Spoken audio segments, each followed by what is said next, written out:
Ada yang mati selama 7 jam. Ada yang mati selama 8 jam. Ada yang mati selama 9 jam. Artinya tidur yang kita lalui itu adalah sebuah kematian.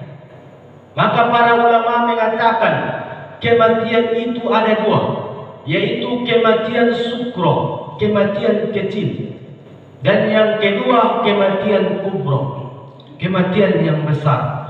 Maka kematian yang kecil dan kematian yang besar sama-sama meninggalkan jasad. Maka alhamdulillah Bapak Ibu, kita masih diberikan Allah kesempatan, masih Allah bangunkan kita dari tidur kita. Maka di dalam agama Islam, ajaran Islam sangat dianjurkan bagi orang-orang Islam untuk membaca doa sebelum tidur. Artinya ketika kita mendapatkan, ketika kita diberikan Allah sebuah kematian, pas kita tidur, kita mati dalam keadaan menyebut nama Allah. Kita mati dalam keadaan Islam. Kita mati dengan nama-nama yang mulia, yaitu Bismika Allahumma ahya wa bismika amut. Dengan namamu ya Allah, aku hidup dan aku mati. Maka ketika, maaf cakap Bapak Ibu, ketika rezeki kita tidak sesuai dengan harapan, Allah cabut tadi malam, alhamdulillah kita bersyukur. Kenapa Bapak Ibu? Karena kita mati dalam keadaan menyebut nama Allah. Banyak orang mati keadaan su'ul khotimah, matinya tidak baik, buruk. Maka dari itu di dalam ajaran Islam sangat dianjurkan kita untuk membaca doa sebelum tidur. Supaya apa Bapak Ibu? Supaya ketika kita nanti tidak lagi bisa menatap matahari, tidak lagi bisa ikut sholat berjamaah, sholat subuh, ketika nyawa kita Allah cabut duluan, kita mati dalam keadaan menyebut nama Allah. Itulah yang dinanti-nantikan oleh orang-orang yang beriman, mati dalam keadaan husnul khotimah. Bapak Ibu yang dimuliakan oleh Allah Subhanahu wa taala, maka ketika kita terbangun dari tidur kita, kita dianjurkan juga untuk membaca doa setelah tidur. Yang biasa, yang familiar kita amalkan, yaitu Alhamdulillahilladzi ahyana ba'dama amatana wa ilaihin nusur. Yaitu segala puji bagi Allah yang telah membangunkan kami setelah menidurkan kami, dan kepadanya lah kita dibangkitkan. Bapak Ibu jamaah yang dimuliakan oleh Allah Subhanahu wa taala, maka dari itu ajaran-ajaran agama kita jangan kita tinggalkan, karena semua ajaran agama Islam tidak ada yang memberikan kepada kita sebuah keburukan, semua berbentuk kebaikan. Maka dari itu, mari mulai dari hal-hal yang kecil kita jadikan itu sebuah amalan. Kita jadikan sebelum tidur kita membaca doa. Setelah bangun tidur kita baca doa lagi. Bapak Ibu jamaah yang dimuliakan oleh Allah Subhanahu wa taala, bersolawat kita kepada Rasulullah sallallahu alaihi wasallam dengan lafaz Allahumma salli wa sallim wa barik ala sayyidina Muhammad wa ala ali sayyidina Muhammad. Mudah-mudahan sepotong solawat ini, di mana solawat ini sangat simple, sangat ringan di dalam lisan kita, tetapi percayalah Bapak Ibu, solawat ini ringan dalam lisan tetapi berat nanti dalam timbangan. Karena Rasulullah sallallahu alaihi wasallam bersabda, "Aulan nasi di yaumil qiyamah aktsaruhum alayya salatan." Maka manusia yang paling berhak bersamaku nanti di hari kiamat yaitu mereka, orang-orang yang banyak membaca salawat kepadaku. Maka dari itu solawat ini harus kita jadikan sebagai amalan harian kita. Kita jadikan sebagai wirid harian kita. Minimal Bapak Ibu, jangan meninggalkan, jangan memutus solat wajib 5 kali sehari semalam. Kenapa Bapak Ibu? Karena di dalam solat, di dalam rukun solat sudah ada membaca solawat atas Nabi. Paling tidaknya 5 kali sehari semalam, tanpa dengan tidak memutus solat wajib kita. Bapak Ibu yang dimuliakan oleh Allah Subhanahu wa Ta'ala, yang terhormat Bapak pengurus masjid beserta jajaran dan seterusnya yang saya hormati dan yang saya muliakan, bapak-bapak, ibu-ibu jamaah salat subuh yang dimuliakan oleh Allah Subhanahu wa Ta'ala. Sebelum kita lanjut Bapak Ibu, ada baiknya saya memperkenalkan diri terlebih dahulu. Nama amba Bapak Ibu Paras. Saya Bapak Ibu menyelesaikan studi di Perguruan Tinggi Agama Islam Pengembangan Ilmu Al-Quran, biasa disebut dengan STEPIK Sumbar atau STEPIK Sumatera Barat. Di sana Bapak Ibu, di kampus Ambo itu ada 2 kewajiban. Yang pertama, mengerjakan tugas seperti kampus biasa, yaitu dikasih dosen tugas dikerjakan seperti kampus biasanya.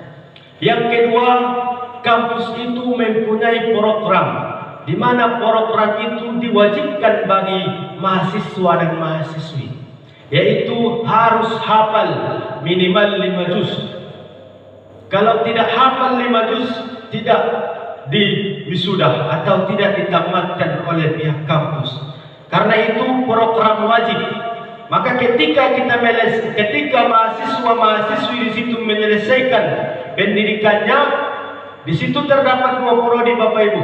Ada prodi pendidikan tarbiyah dan ada ilmu tafsir usuluddin. Maka ketika telah menyelesaikan skripsi atau tugas-tugas kampus, baik ia sidang maupun tahfiz, maka di kampus itu diberikan pencapaian 2. Yang pertama gelarnya SAIQ, Sarjana Ilmu Al-Quran, dan yang kedua Sarjana Pendidikan.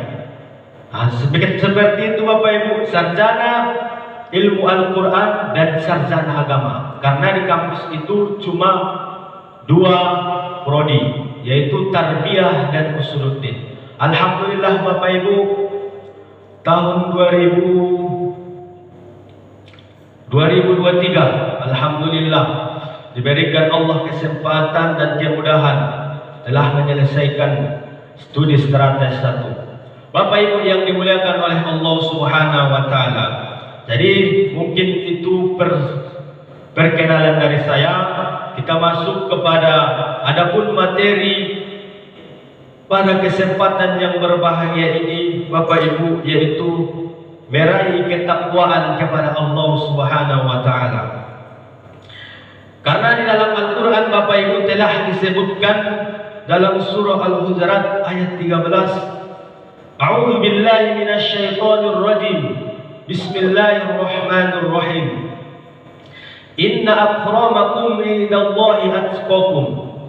Yang sekira-kira artinya, sesungguhnya yang paling mulia di antara kamu di sisi Allah adalah orang-orang yang bertakwa. Maka dari ayat ini Bapak Ibu kita simpulkan bahwasanya seluruh manusia sama di hadapan Allah. Seluruh manusia sama di hadapan Allah. Yang kaya sama di hadapan Allah, yang miskin sama di hadapan Allah. Yang membedakan kita sebagai hamba yaitu ketakwaan kita. Inna akramakum indallahi atqakum. Orang yang paling mulia di sisi Allah yaitu mereka yang bertakwa, orang-orang yang bertakwa. Maka Allah memberikan peluang kepada seluruh hambanya untuk mencapai derajat tersebut tanpa ada modal Bapak Ibu. Bapak Ibu yang dimuliakan oleh Allah Subhanahu wa taala, di dalam surah Al-Imran juga Allah menjelaskan, A'udzu billahi minasyaitonir rajim. Bismillahirrahmanirrahim. Ya ayyuhalladzina amanu taqullaha haqqa tuqatih wa la tamutunna illa wa antum muslimun. Wahai orang-orang yang beriman, bertakwalah kepada Allah dengan sebenar-benar takwa, dan jangan kamu sekali-kali mati melainkan tidak Islam. Maka kita dianjurkan oleh Allah untuk selalu bertakwa dengan sebenar-benar takwa.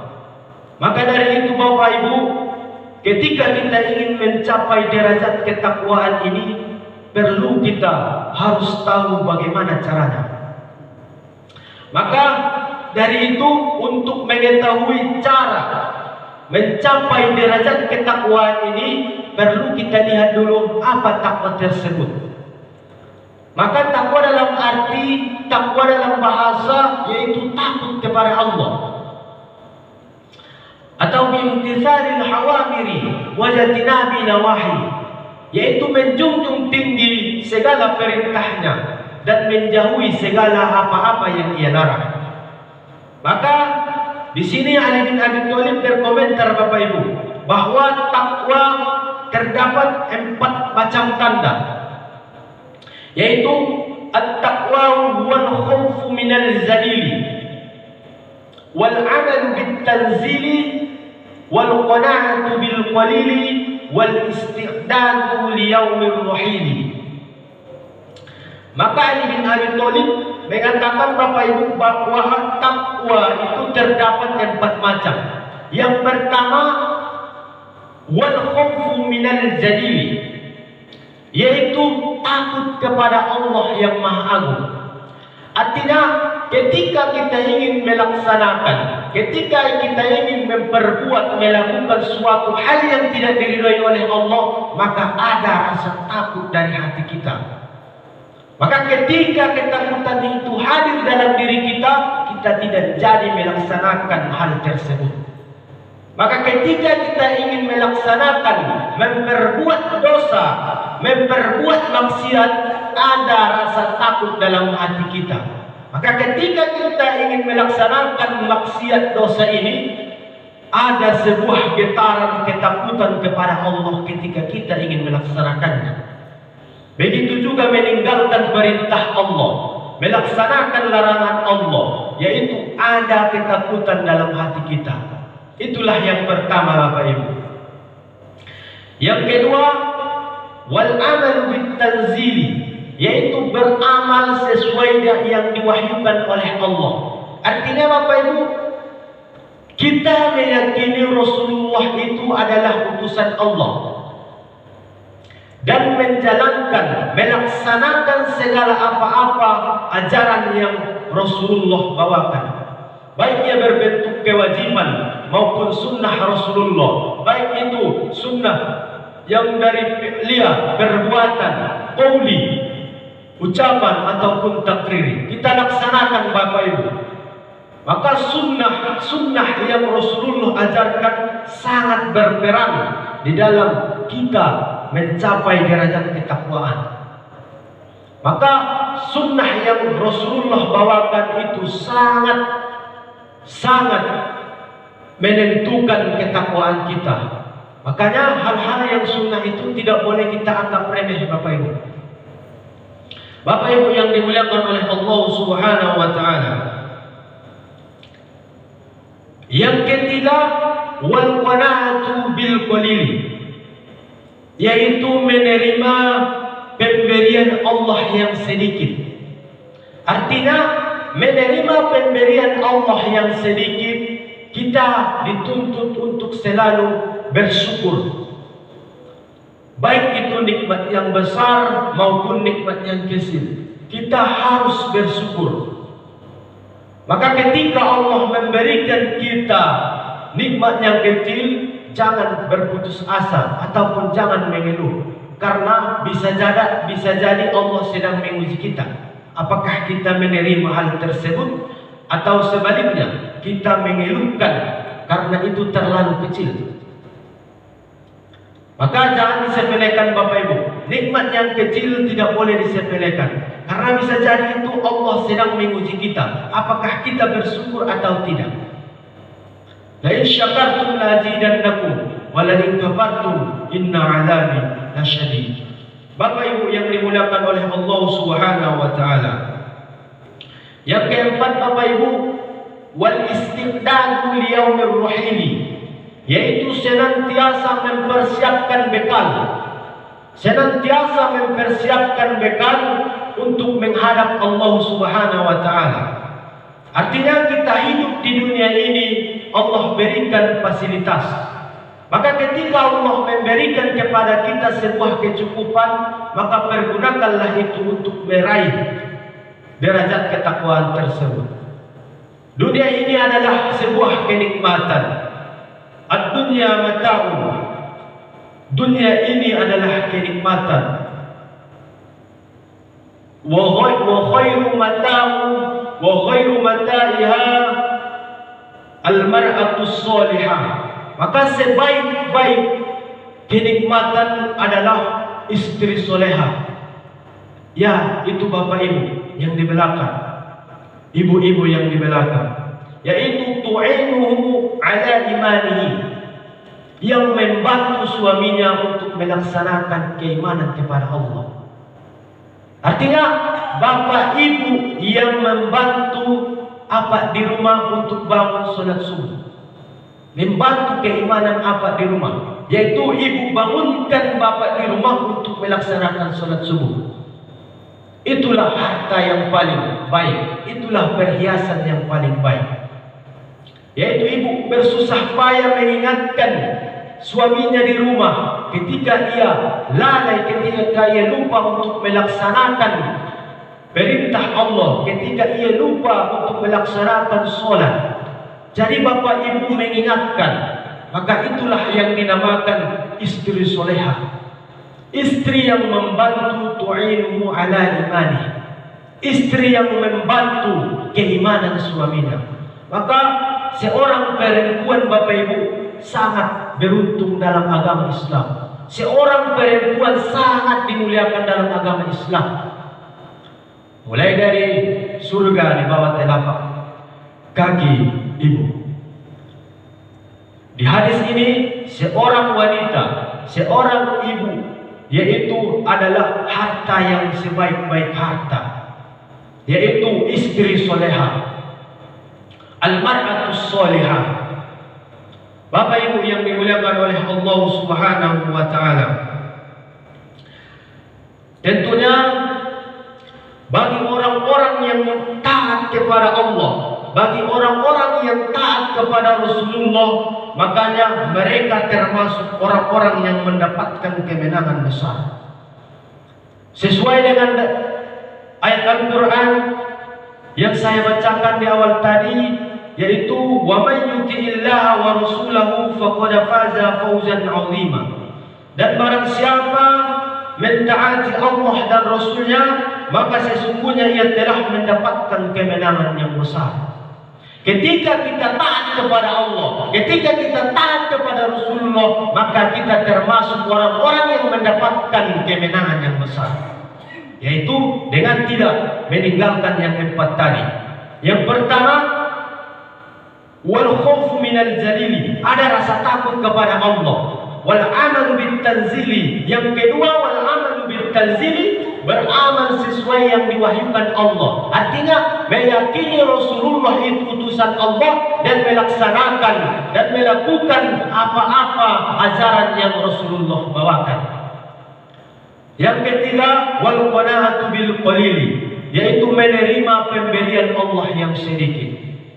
Dan yang keempat wal isti'dadu liyaumir ruhili, yaitu senantiasa mempersiapkan bekal, senantiasa mempersiapkan bekal untuk menghadap Allah Subhanahu wa taala. Bapak Ibu jamaah salat subuh yang dimuliakan oleh Allah Subhanahu wa taala. Maka tentunya untuk meraih ketakwaan ini harus kita tahu sebabnya terlebih dahulu. Maka banyak sebab-sebab supaya kita takut kepada Allah Bapak Ibu.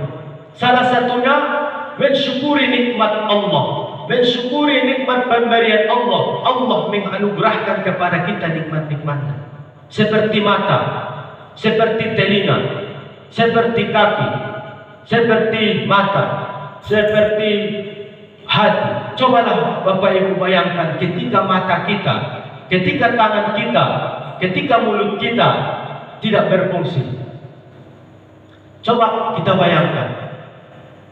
Maka ini hal-hal yang kita anggap sepele. Maka dari situ, untuk mensyukuri nikmat tersebut, kita harus mempergunakan fasilitas yang Allah berikan kepada kita kepada kebaikan. Mata kita pergunakan untuk membaca Al-Quran, untuk melihat mushaf-mushaf Al-Quran. Telinga kita pergunakan untuk mendengarkan suara-suara Al-Quran atau nasihat-nasihat yang diberikan oleh guru kita ataupun suami kita. Dan kaki kita pergunakan kepada hal-hal yang diridhoi oleh Allah Subhanahu wa Ta'ala. Maka ketika kita bayangkan tiga saja Allah tidak memfungsikan, bagaimana posisi kita di dunia ini Bapak Ibu? Sebanyak apapun harta kita Bapak Ibu, tidak akan bisa kita nikmati, terasa kurang. Maka dari situ Bapak Ibu, mari kita syukuri dengan mempergunakan nikmat-nikmat yang Allah berikan ini kepada hal-hal yang diridhoinya. Kita pergunakan kepada hal-hal kebaikan. Bapak Ibu jamaah salat subuh yang dimuliakan oleh Allah Subhanahu wa Ta'ala. Maka yang kedua sebab supaya kita takut kepada Allah, yaitu selalu mengingat-ingat kematian Bapak Ibu. Kalau kita selalu mengingat kematian, maka yang ada di dalam pikiran kita itu akan selalu beramal, beribadah dan berbuat kebaikan. Karena apa? Karena seluruh manusia akan merasa yang namanya kematian. Pada hari yang berbahagia ini, pada pagi yang berbahagia ini, Allah masih melepaskan jiwa kita. Artinya Allah masih memberikan kesempatan kepada kita untuk berbuat kebaikan. Maka dari situ, mari kita pergunakan nikmat yang Allah berikan itu kepada hal kebaikan. Kita selalu mengingat-ingat kematian, karena itu akan menjadi sebab kita untuk takut kepada Allah Subhanahu wa Ta'ala.